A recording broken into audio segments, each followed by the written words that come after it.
Chapter 2. Sunlight glares into my eyes, forcing me to squint from where I stand. The sun sits in its usual afternoon position, marking the end of yet another school day. Summer has arrived, and today had been blazing hot, with a consistent breeze to stop the heat from being unbearable. Well, that would have been the case, if it weren't for the sunlight glaring through the window right where I sat all day. I sigh. If I just arrive at school a little earlier, I probably could get a seat in a nicely shaded part of the room. The fact that I'm almost late to school every day probably doesn't help, though. I can't help it, I mean, it isn't my fault we leave so late.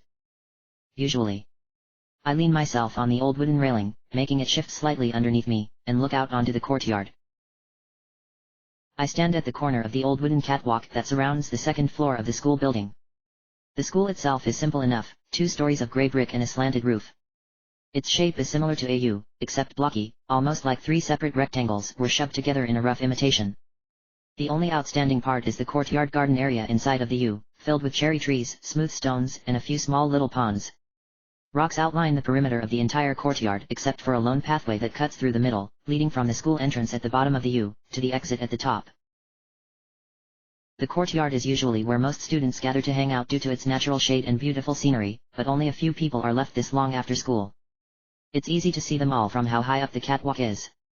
2 girls a year under me chat as they head along the path to the outside streets, a classmate of mine meditates by a pond far across from me, and just to my left an unfamiliar boy lays against a tree in a small clearing, facing the rocks underneath me. The boy near me chose a good spot, right in the corner of the courtyard. I call it the rock garden, due to all the different stones surrounding an ancient cherry tree in the center of the clearing. The clearing has just enough space for 4 or 5 people to sit down in the shade provided by the old tree. Usually it's pretty secluded, mostly due to the difficulty in finding the makeshift path to it. I had found it accidentally when I was leaning against the catwalk barrier like I'm doing now. It took a few more days of searching to find a good path there though, even with a bird's eye view. It's a great spot, but it looks like I'll have to find a new one now, or I'll run the risk of having to share it with him. It isn't that big of a deal, and some things just aren't worth fighting for. I let out another tired sigh. It was just going to be one of those days, I guess. Especially with what was coming next. I feel a soft tap on my left shoulder, and I know it's time. I turn, already imagining what I will see. The same old shadowy corner, with the same old people preparing to fight over some trivial matter. All of it feels oddly nostalgic, though, right down to the uneasiness in my stomach and the worry etched in my bones. I should be used to this by now, but I'm not. Not yet, anyway. I look into the shadowy alcove, ignoring the person who tapped me on the shoulder for now, and wait for my eyes to adjust to the darkness. The 3 rectangles of the school buildings don't actually touch, which leaves a small space in what would be the corners of the U. The second floors of the building are still connected by stone, but to help segregate the segments, no walls to connect the buildings were built, leaving a small alcove with a stone floor, covered by the roof. This is where most of the fights took place, just like the one that was about to happen. Standing in the alcove are 5 other students. 3 are near one wall to my left, standing with casual arrogance and contempt usual to the Noxian students. They do their best to look bored as they chat amongst themselves, showing no signs of anxiety about the fight coming up. The shadows cover their features, making them appear similar except for their hair and height. One has spiked blonde hair and is of average height while the other 2 are slightly taller, both with black hair. One wears it in a short, military style, while the other's is medium length and shaggy. All 3 of them wear the same black and red uniform I do except with long black pants. They go to the same school as me, which is how this problem started in the first place. With the provinces falling under possession of Noxus at the war's end, many Noxians rushed to get their hands on all the new positions of power that opened up. They took any important job they could find, from guards to governors, and they didn't stop there. They brought their families with them too, including their children. Our school was actually built to accommodate this fact, hence the 3 separate buildings making up the school. The rectangular wing on the right side was made for Noxian classrooms, the left one for Ionian, and the connecting center building for administrative offices and other necessary rooms.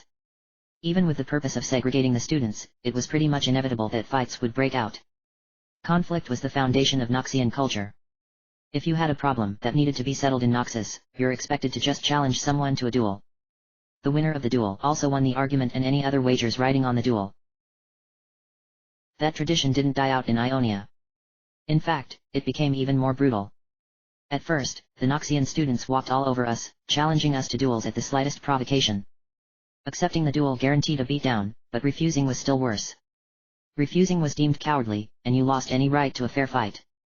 Anyone could beat a coward up whenever they wanted, according to their sadistic rules. That was how it worked though, and they didn't care if we knew the rules or not. It wasn't uncommon for 6 or 7 Ionians to be beat up in a single day. It took a while before we learned the rules to this sick new game. But soon after, we got lucky and figured it out. A loophole. The only loophole. With my eyes finally adjusted to the shadows, I looked to the person who tapped me on the shoulder. He stands at the edge of the shadows, slightly to my right, with a bored look on his face. He is tall and skinny, a runner's build, and our school's uniform hangs loosely on him, obviously a size too big. Akira Light stares at me a few seconds before a slight smile begins to play on his face. What? I ask flatly. How very eloquent of me. It may have come out a little more sharp than I intended, but he takes no notice. Nothing, he says, still almost smiling beneath his medium-length brown hair. You just always look like you're lost right before one of these duels. Kind of like when I help you with your math homework. You're one to talk, I retort. You always look as bored as that one time I explained a league match to you. We both begin to walk over to the side across from the Noxians, ignoring their scowls and talking loud enough to drown out their whispering. The distance to the last person isn't far, so we make sure to walk as slow as possible, trying to make ourselves look unworried. I guess ticking off the Noxians wouldn't be the worst thing either. Psh, like I need help understanding a simple game, he says, his grin becoming more genuine. Well, almost anyway. Then what's the point of inhibitors? I glance at him suspiciously, poking his arm. That's obvious, of course. They, inhibit things. And stuff. He glances down at his old watch desperately, looking for an escape route. I would go into more detail, but I wouldn't want to keep our challenger waiting, he finishes slyly, and we finally reach the last figure, who is also clad in our school's uniform.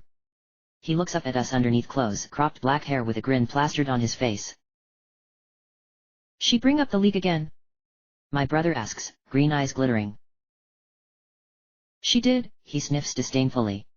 But I refused to take part in petty squabbling and let her win. Oh, you let her win, did you? You, sir, are quite the gentleman. Don't forget the scholar part, Zane. And I'm quite humble, too. He says, glancing back at the impatient Noxians. The humor slowly fades from the air as we begin sizing up the Noxian side, our smiles replaced with neutral masks. Hopefully, our casualness will have put them off their game slightly. First impressions are important, after all. The banter between the three of us comes naturally. Akira isn't technically blood related to Zane and I, but you wouldn't know it by the way we act. When he was little, his parents were shipped off to a Noxian work camp, leaving him orphaned on the streets.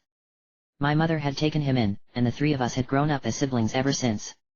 He's only 1 year older than me, same as my brother, so we all get along very well. He's the only person I trust as much as my brother. The new kid is the challenger, right? Damon something or another? Zane asks, sizing him up. I nod, also observing the kid in question.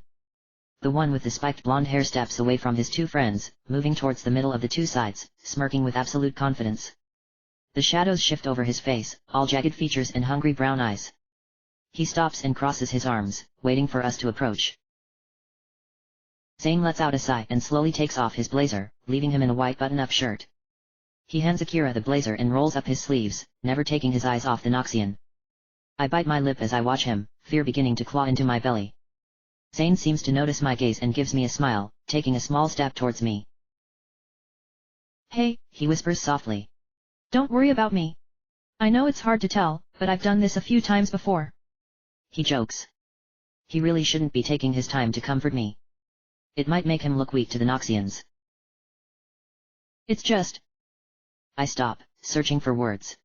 Do you have to? You know. Go through the whole routine. You know I do. I've never fought him before, and we need to know how he fights. You're even the one who came up with this plan. He says, letting the silence settle in for a while. So what's really the problem? I just don't want you to get hurt. I say, looking to the floor. Really, though, why do I have such a bad feeling about this? Something just doesn't feel right. Oh, you have little faith, he says smiling, gently pulling me into a hug. I won't lose. Promise.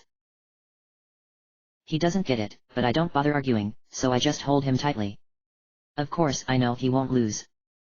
But what will the price of victory be today? He doesn't think Akira and I notice, but we do. He pushes himself so hard, bearing the burden of being guardian, always training, always fighting, all because of other people's dumb mistakes. Even mine. The loophole we had found so long ago, the one that had allowed Ionians to be able to avoid duels, was all possible because of Zane. The rules stated that anyone challenged to a duel was allowed to select someone to champion, a single guardian. That was the first part of the loophole. The second part was that the rules said that everyone was limited to 2 duels per day. By those rules, if Zane accepted every challenge against an Ionian, they could only make him fight 2 of those challenges every day, and by the next day, he would hopefully be ready to fight again. So even if he accepted 30 challenges, he could just fight 2 a day until they were all gone. It had been hard, at first, even though Zane is by far the strongest person in our school. Being the son of a blacksmith and top fighter in the martial arts club did that to you, I guess. Even with all that strength though, dueling every single day had taken its toll. Our plan eventually began working after a while. He won every single duel, and the challengers slowly learned the futility of challenging Ionians. Why challenge someone when you knew they were just going to beat you? We still got challenged every once in a while though, usually by someone new, like the guy he was about to fight right now. We end our hug, and I wipe my eyes with my sleeve, nodding at him. He nods back, and we walk to the middle. Zane stops just before he would cross to the Noxian's side, and I stop in the middle of them both, 5 steps to the side. The Noxian smiles cruelly at us, a metal ring flashing on his tongue as he begins to talk. I didn't know she was your girlfriend. I thought she was the other guy's. Guess that explains why I'm fighting you and not him though. He says, every word dripping with scorn. I fight not to roll my eyes, hiding the truth behind a blank face. My brother does much the same, not even flinching as he stares down the Noxian. The fact Zane and I are siblings is a well-kept secret among us and our classmates, and for good reason. Knowledge like that would be used by the Noxians ruthlessly. Zane had only wanted to keep me safe when he suggested we shouldn't tell anyone, especially because of his status as guardian, but we hadn't realized it would cause so many awkward assumptions. I clear my throat loudly and begin speaking. As an official teacher's representative, I will be the referee for this fight. Does anyone have a problem with this? I ask, expecting none. Noxians never objected. It would make them look weak after all, and my brother wasn't about to argue. I had made it clear to him that as long as he was guardian, the least he could do was let me be there at his fights, and he had been wise enough to yield that much to me. Neither of them say anything, so I continue. Damon Porter, you are the challenger, and Zane is the guardian for the challenged, Akira Light. The reason for this duel is to determine which party was in the right of an argument. The argument began when Akira said you should show more respect to a fellow student, and you took offense and challenged him. Is this all correct? Damon nods stiffly. Usually the stating of the facts involved a lot more arguing, but it was hard to argue when the referee had seen everything actually happen. Well, technically, I was the reason it had happened. I had been walking past Damon in the courtyard, and he thought it would be funny to trip me. I had seen it coming and tried to avoid it, but my clumsy leather shoes ended up tripping me all the same. Akira had been walking with me and stood up for me, and that's how we got into this mess. Just another stupid rouse invented to start another stupid duel. Another plan hatched by Core. Core was one of the other Noxians here today, the one with the shaggy black hair. Ever since we had started using the loophole, Core had made it his mission to destroy us. It was obvious he was the ringleader behind the Noxian students. It hadn't been hard to figure out, him being at every duel but never actually fighting had made it kind of obvious. He wasn't the usual Noxian brute, though, which was the scary part. He never said anything, and his cold eyes always seemed aware, searching for a weakness to exploit. I risk a glance at him and regret it instantly. He stares at me with a level of intensity I've never felt before, his icy, almost black eyes searching for some unknown answer. His bodyguard Evan, the one with the military short hair, leans over and whispers something to him, causing Core's eyes to narrow slightly. I suppress a shiver and look back to Zane. He seems to have noticed his gaze as well, but he just turns to me with a frown, nodding at me to continue. I take in a shaky breath. The rules for this duel will be the usual. You will both engage in unarmed combat until one of you is unable to continue or is willing to yield. The use of any other weapon is forbidden. If either of you sustain a serious injury, I will call a stop to the duel until it can be determined whether you are able to continue or not. My decision will be confirmed by one of the witnesses here. Questions? Silence answers, so I continue. Each of you will now take 5 steps back from each other. I will count down from 10, and when my arm drops, the duel will begin. Take your places now. Both of them step back into their positions, and I raise my arm high. 10. They both take their stances, Damon in a boxer's stance, arms high and closed fists, while my brother shifts so his side is facing his opponent, putting up his hands and leaving them open and loose. 9. Even though fights are fast, it won't be hard to keep track of who is who. Damon still wears our dark uniform blazer and has his contrasting spiked blonde hair, while my brother is in his formal white button-up, his sleeves rolled up to elbow height. Damon is also taller and lanky, while Zane is of average height and stocky. The muscles gained over years of work make up most of Zane's heavier build though, which does nothing to hamper his explosive speed. 8.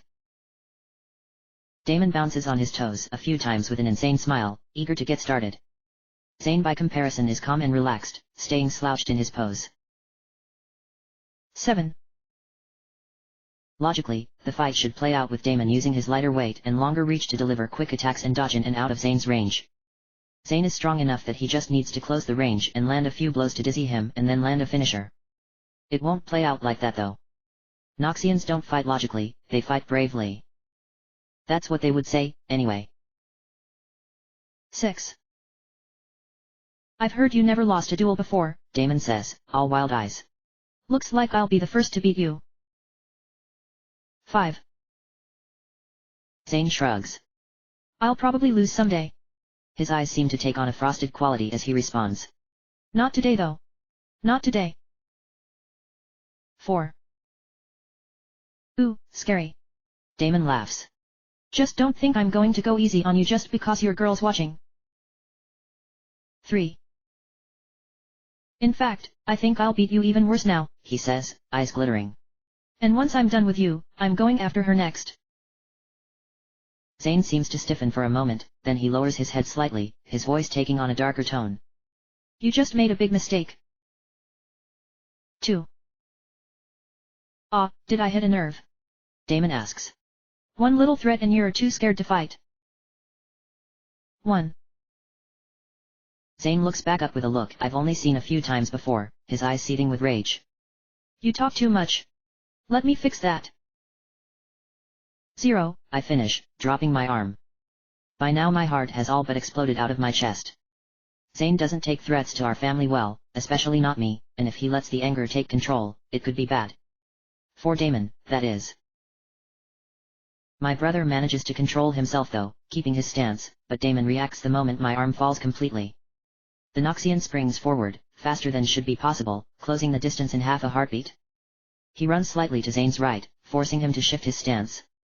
Damon launches himself at my brother as he is shifting, throwing half a dozen punches at my brother in half as many seconds. Zane grunts as the punches slam into him, using his forearms to block the heavier ones and open hands to parry lighter ones to the side. The punches are ugly and brutal, too quick for me to even see properly, and even Zane is slowly forced to backpedal as Damon starts throwing more weight behind them. Zane tries to block what looks like a sloppy kick at his ribs, but it turns into a lunge, and Damon ducks beneath Zane's guard, launching an uppercut right into his ribs. My brother lets out a gasp of pain, and Damon presses in, throwing punch after punch at his head. Zane gets his hands up in time, managing to block most of them with his arms. Damon still manages to slip in a few hits to Zane's stomach, but nothing that looks too serious. The Noxian switches tactics and starts throwing in a few kicks to the relentless beatdown. Each kick that hits makes my brother stumble to the side, and after a particularly brutal one, Damon launches himself into another flurry of hammer blows. Zane manages to yet again raise his arms in time, and the blows rain down uselessly. After a dozen racing seconds, the Noxian lets out a frustrated growl, and backs off a few steps, leaving both of them gasping for breath. So far, Zane has yet to land a single blow on him, and his arms glow angry red from all the punishment. He spits crimson onto the brick floor next to him, and I see a flicker of surprise cross his face. Was he actually losing? My brother's fighting strategy was to let his opponent wear himself out while also memorizing their fighting style, but Damon seemed to be actually beating him. His punches hit hard and were vicious, and he was blindingly quick. He wasn't dumb either, having the sense to back off and rethink his strategy when Zane blocked his knockout punches. The bad feeling I had earlier seems to only grow with each passing second. Who was this kid? Zane glances at me, and our eyes meet. The green color seems calm, like a prairie grassland. He smiles, winking at me, and his heavy breathing returns to normal almost instantly. He stands up straighter, rolling his neck a few times before looking at his surprised opponent. He smiles and begins edging towards him, an almost playful grin on his face. I let out a strained breath, and I can't help but feel a little stupid. Of course Zane was faking it, there's no way he would lose. He promised me. Damon seems to realize his onslaught hadn't actually been effective and backs away, still exhausted from the last bout. By the time he stops retreating, they're back in their original positions, right in the middle of the two sides. Damon wipes the sweat off his face with a jerky motion, and then sprints forward, rushing towards my brother with a roar. Zane takes a few smooth steps forward to meet him. Damon tries using his overwhelming speed to his advantage, throwing a wall of punches at my brother, but Zane seems to have gotten faster. He sidesteps the heavy punches and parries the lighter ones away almost casually. Zane has a lazy grace to him, always moving at the last possible second to dodge or counter an attack, never quite leaving an opening. Damon is forced to retreat as Zane keeps walking forward, even though Zane still has yet to throw a punch. Damon tries to stop his advance, punching hard at my brother's face. Zane slaps it away with his left hand, and his other suddenly blurs forward, hitting him right in the nose. Damon's head snaps back, flecks of blood flying from his now broken nose as he takes a few drunken steps away, blinking in confusion. Zane closes in, sidestepping a kick with lazy grace, before suddenly blurring forward into a punch that ends at Damon's stomach. The Noxian stumbles backwards, letting out a gasp of pain as the air is forced from his lungs. Damon has slowly been retreating back to the Noxian side and is now practically back to back with the wall. Damon seems to figure out just how much he underestimated his opponent, but the Noxian inside him refuses to yield. Eyes blazing with rage, he throws a painfully slow punch at Zane's head, which he ducks under with ease. Zane continues the motion, pivoting on his right foot and snapping a kick with his other leg at Damon's head. It connects, and Damon's body twists from the force of the blow, throwing him backwards. His head collides with the wall in an ugly smack, and he falls limp to the ground, blood dripping from his brow. Stop! I all but scream. My brother knows the drill though, and has already backed off to the Ionian side. He looks surprisingly calm, like this was the expected outcome. Evan has already rushed to Damon's side and is trying to rouse him back into consciousness. Core just continues leaning against the wall, eyes closed, as if he's lost all interest in this fight. I walk swiftly over to Damon, and Evan slowly helps him up into a sitting position. Blood trickles down the front of Damon's face from a vicious gash on his head, and his eyes are big and unfocused. He still tries to stand though, refusing to lose, but Evan holds him down, saying something about him needing to get checked out. Whenever a serious accident or injury happens during a duel, it's the job of the referee to decide whether the contestant can continue fighting. This usually involves asking a bunch of really obvious questions and sticking a finger in their wound to see how bad it is. I try to always bring a medical bag with me, but I had forgotten to get it before the teachers locked up the infirmary. It just was one of those days. The gash is ugly, and like most head wounds, is bleeding absolutely everywhere. I don't think it's that bad, but without feeling how deep it is, there's no way to actually know. Lucky me. I arrive at his side, and reach down a hand, poking at his wound. I barely touch it before he yelps in pain and surprise, eyes suddenly focusing onto me. You, he spits out. Get away. From me. He gasps, slowly standing up with his back against the wall. His eyes are wild, and his breaths come out raggedly. Look, if you want to continue fighting I need to see how deep this is, I say, reaching out to touch the wound again. Don't touch me, you filthy worm. He screams, shoving me with all his strength. I stumble backwards a few steps, suddenly pushed back onto the catwalk and try planting a foot to stop myself from falling. My clumsy leather shoes trip me again though, catching on one of the loose wooden boards, and I end up backpedaling even faster. I slam into the wooden railing behind me, pain flashing through my back. Time slows to a crawl, and everything comes into crystal clear focus. I notice two things instantly. First, I see that Core has taken a sudden interest in me again, his eyes gleaming at me from where he slouches. I swear he's smiling. The second thing I notice is the giant cracking sound from the wood railing as it gives out behind me. I feel weightless for a moment, and then I'm suddenly falling. Out of the corner of my eye, I see Zane sprinting towards me, and he slides to the edge, reaching out a hand. I'm beginning to fall head first now, my body slowly tilting from the momentum of slamming into the railing. I reach out, desperately trying to grab him before it's too late. Our fingertips touch for half of an agonizingly long second, and then I'm falling upside down, still looking up at him. He looks on in horror, hands still outstretched, and I decide to close my eyes. I don't want that look in his eyes to be the last thing I ever see. My heart pounds in my ears, and I wonder briefly why time seems to have slowed. Was this just what dying felt like? I already know what lies in wait beneath me. I practically have the courtyard memorized from all the different times I've waited for a duel to start. Based on where I fell, I would be plummeting directly towards the rocky perimeter below me. It doesn't take a genius to figure out what a 2-story fall, upside down, and into jagged rocks will do to someone. I'm going to die, and there's nothing I can do about it. Tears begin to form in my eyes. I don't want to die. Not like this. Zane's going to blame himself for not saving me, I know it. Akira wouldn't be much better off, but maybe he would at least be able to stop Zane from killing Damon. That's what Zane would do, too. There's no way he could control his anger, especially not with my killer standing right there. My brother would regret it for the rest of his life though, and it would be my fault. He might even hate me for it eventually. It seems absurd that all my dreams are going to end from a stupid little fall. My dreams. I was going to become a guard and save people. Ionian, Noxian, it didn't matter. If they needed help, I was going to give it. Even if I could just have saved one person, my life would have had a meaning. A purpose. Now it would have none though, and I would just be another Ionian slave who died in a world that was just too cold. The fall's finally going to end soon, I can feel it. I brace myself, and then something suddenly slams into my right side, catching me underneath my shoulders and then my knees when my body levels out, and the falling sensation turns into one of floating. My eyes open, and I find myself still in the air, but being carried in someone's arms. The boy carrying me has long brown hair and a painful expression screwed into his face. His brown eyes burn determined though, and I suddenly recognize him as the Noxian who had been sleeping in my usual resting spot. He must have jumped up and caught me because we continue falling through the air. However, the speed he used to jump up to me must have changed our course, and instead of slamming into the rocky perimeter, we fly over it and onto the sidewalk next to the school. He lands hard, his arm digging into my back and knees, but he manages to stay upright and we skid to a halt a few feet later. Time seems to have finally snapped back into its usual pace, but everything remains still. He stands there, breathing heavy and holding on tight to me, almost afraid to move. The wind blows gently, ruffling the leaves in the trees and blowing the Noxian's hair out of his face. A few birds take flight, chirping happily, and the boy looks down at me, a worried look on his face. You okay? He asks in a concerned voice, still trying to catch his breath. My heart races, and before I can respond, I hear my brother call out from the catwalk, now above our heads. Arya! He yells, his voice cracking slightly. I'm fine. I yell, trying to sound calm, but it doesn't sound very convincing.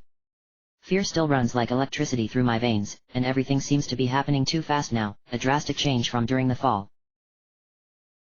Okay. Just stay down there.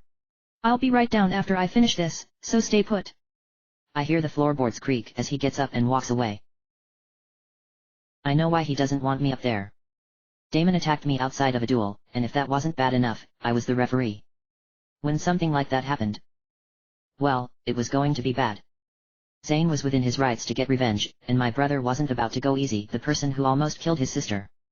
He was going to teach Damon a lesson. Akira would stop him from taking it too far though, I think. I hope. The Noxian holding me says, and I realize an awkward amount of time has passed. I feel my cheeks warm up slightly as I search for words. I'll just set you down here, he says, setting me down with my back against the wall. My legs feel like rubber, so I just continue sitting, resting against the building. He is shaking with fatigue, and so he sits next to me, closing his eyes as he rests his head on the wall. I finally seem to remember what language I speak, other than awkward silence, and I turn to him. Thank you. If you hadn't caught me, I begin. Don't mention it, he interrupts nonchalantly, looking down at the floor. He rubs at his arms, and I see a few bruises when he pushes up his sleeve. Oh, I'm sorry. I didn't realize I hurt you, just give me a second, and I'll go get some salve or something. I say, before I suddenly remember that the healing salve would be locked away in the infirmary. It really was just one of those days. What, this? He asks, gesturing at his arms. Don't worry, this is from something else. He mumbles the last part, looking away. I frown, taking a closer look at him. His longer hair hides his eyes fairly well, but now that I look closer I see a few bruises, including a nasty one on his jaw, and one of his eyes looks slightly swollen. The bruises on his arms suddenly remind me of my brother's red forearms during the fight, and everything clicks together. You were in a duel, weren't you? I ask. It must have been against another Noxian, because I don't remember you fighting Zane. It must have been recent too, and I can tell you lost by the bruise on your jaw. Why were you fighting other Noxians? I blurt out, not thinking clearly. I didn't realize Ionians were so rude, or is that just you? He snaps back, letting out a tired sigh afterwards. Just shove off. I try not to laugh, I really do, but soon enough I'm laughing hysterically, and he's giving me an odd look. That's kind of how I got into this mess, I point out in between laughs. He stares at me blankly for a second, then he starts chuckling, only to wince and put a hand on his ribs. That just makes him laugh harder though, and soon we're both gasping for breath. He puts on a sad smile, and rests his head against the wall, eyes closed again. My mind is still racing, adrenaline still pumping through me, and I find myself looking around at where I fell. Broken sections of the wooden railing mark the spot on the rocks where I would have landed, but I look past that, to the old cherry tree. I begin wondering how the Noxian caught me when I couldn't have been falling for more than a few seconds. The distance from the tree to the rocks wasn't that far, but to react so quickly to someone suddenly falling from the sky, and then jump up so high. Not to mention that he was holding his ribs like he had taken quite a beating. The only way it would be possible was magic, I whisper out loud, and his eyes immediately snap open, staring at me silently. You used magic to get me, didn't you? You're pretty beat up, but if you used magic to make yourself faster and improve your senses. I trail off as I see a defeated sort of look cover his face. Everything remains silent for a moment. The wind rustles through the trees. The Noxian thumps his fist lightly onto the ground. A familiar-looking man in a hooded black robe passes by, paying us no attention. The floorboards above us creak in the wind. Finally, the Noxian turns to me. What do you want? He asks warily. I blink at him, more than a little confused. He sighs impatiently. Sorry, I forget that you Ionians aren't used to playing our games, he says, anger creeping its way into his voice. Usually though, it's common courtesy to let the person you're blackmailing know what you want them to do in exchange for keeping their secret. Oh. So that's what this was about. He was afraid that I was going to tell other people that he could use magic, and then they would be able to use that against him. I guess that makes sense, with all the rumors about that aptitude test, the one that finds out who can use magic and makes them disappear. The ironic part is that I can use magic too, but I can't just tell him that because I'm afraid of the exact same rumors. I take a second to try and think of something to say, but he just shakes his head and begins to rise. Look, I don't have all day, he says, standing up. When you finally figure out how to blackmail someone properly, well, you know where to find me. He finishes, and begins walking off. Even if I told him I would keep his secret, he wouldn't believe me. He's different than other Noxians though. He saved my life, not even worrying about having his secret being exposed. I can't let someone like that worry about watching his back, constantly afraid of being blackmailed. Wait. I call out to him. He stiffens, and turns his head towards me. I beckon him over, and he walks, until he stands in front of me. The only thing Noxians really believe in is actions. So I would just have to show him that he could trust me. I owe him that much. Watch, I say, cupping my hands together to form a sphere. I concentrate briefly, creating a small orb of energy in my mind, and then I reach into my power, drawing from my mana pool. Violet light begins to glow from my cupped fingers, and when I open them, a glowing purple sphere hovers between my hands. He looks on, his eyes wide, and I hold on to the spell for a while, before letting it go. The sphere turns into streams of violet smoke, disappearing into the air. I stand up on shaky legs, and he looks at me in wonder and confusion. Why? He asks plainly. Sorry, I forget you Noxians aren't used to our games, I say, doing my best to mimic his earlier arrogance. Usually though, it's common courtesy to not blackmail the person who saved your life. He stares at me for a moment. Then he lets out a light-sounding laugh, and I smile back at him. He has one of those infectious laughs that just makes you want to forget all the worries of the world. Seriously though, I continue. You saved my life, and I want to repay you. I thought that it might be a good start by letting you know that your secret is safe with me as long as mine is safe with you. He nods back at me, still smiling. It's a deal. I was also thinking that you might want some lessons, you know? I trail off, trying to pick my words carefully. If there's one thing I know about Noxians, it's that you never insult their pride. Well, you didn't exactly deny those bruises came from you losing a duel, and I'm sure I could convince Sane to give you some fighting lessons. You know. If you want. I say, wincing slightly. Thanks, but I think they would only target me more if they knew I was getting fighting lessons from an Ionian, he answers. But I think I have another idea. How good are you at magic? I raise an eyebrow at him before continuing. I've been able to use magic for about 7 years now. I mean, I'm no master, but I like to think I've gotten pretty good. Why? Well. Look, I'm actually really good at duels. Ever since I came here though, some people started targeting me and... well, they have to be using some sort of magic to beat me. They just move so fast, and whenever I feel like I'm about to get a good hit, it feels like I slow down just enough that they can dodge. I mean, is there even magic that works like that? I think for a moment before responding. Technically, I don't see why there couldn't be. Every mage tends to have their own style of magic and some styles even have a name. For instance, people who are especially good at fire magic are called pyromancers. You could be facing people who use magic to make themselves move faster. A kenomancer, I think. Actually, judging by the way you were able to move so fast and catch me, I would guess you're one too.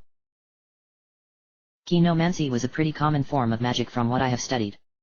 It usually involved strengthening muscles with magical power so they could perform even better. What he said about how he lost his fights fits with what I know. The thing that bothers me though, is why this Kenomancer hasn't challenged Zane yet. I would definitely be able to tell if someone was using magic during a duel, which was one of the reasons I had wanted to referee for the duels in the first place. He absorbs the information well, and then continues, yeah, I guess that would make sense. The real problem is, I just recently learned I could even use magic, but I can't really control when. It just happens. So, I was wondering if you could teach me how to control this Kenomancy magic, just to help level the playing field. You know, fight fire with fire. He explains, looking at me expectantly. I take another moment, considering my options. I'm not against teaching him, but teaching him combat magic. I mean, he seems like a pretty nice guy, but with something like that. No, I won't teach someone how to possibly kill another person using magic. But I could try something else. I shake my head at him, making up my mind. I'm sorry, but I can't, I say flatly. Disappointment shrouds his face, and he looks like he wants to argue, but I hold up a finger, silencing him. Combat magic is dangerous.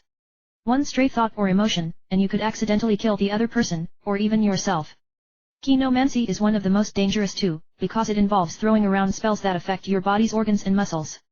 I'm sorry, but I won't teach something like that. I let the silence hang for a while, keeping my finger raised. I feel like such a hypocrite, even though everything I said is true. I might have made Kenomancy sound a little more dangerous than it actually was though.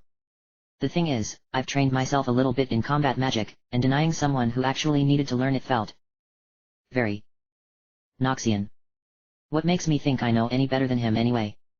I push those thoughts out of my head and continue speaking. However, there is something else I could teach you, I say. I don't know if you've ever seen a league match, but sometimes a champion uses a spell that stops another wizard from using magic. This technique is called silencing. If you still want to learn, I could teach you how to silence your opponent, which would at least make the duel even. They wouldn't be able to use their magic, and neither would you. I explain, looking at him. Sometimes the best offense is a good defense, and I hope he understands that. He thinks about it for a second before answering. Well, I guess that could work. As long as I can make it a fair fight, I'm sure I can win. Yeah, that sounds good. When can we begin? I smile and extend my hand. We'll start tomorrow. I can teach you right after school on Tuesdays and Thursdays when I don't have club practice for kendo. The other days we'll have to wait until after. Let's work well together. I stop, blushing as I realize I don't even know his name. I mean, it's not like he saved my life or anything. Why would I have possibly asked him for his name?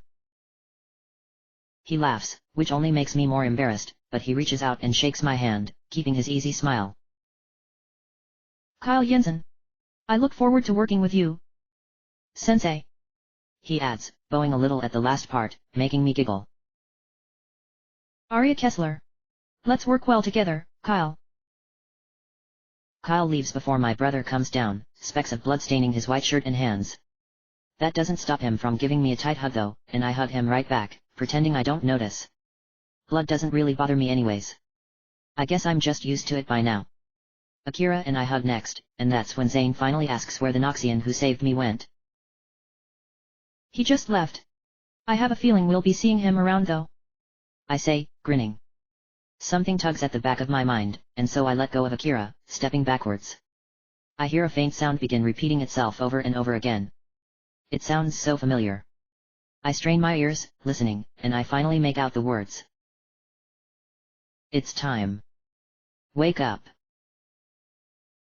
I suddenly feel very tired, and the world dissolves back into darkness.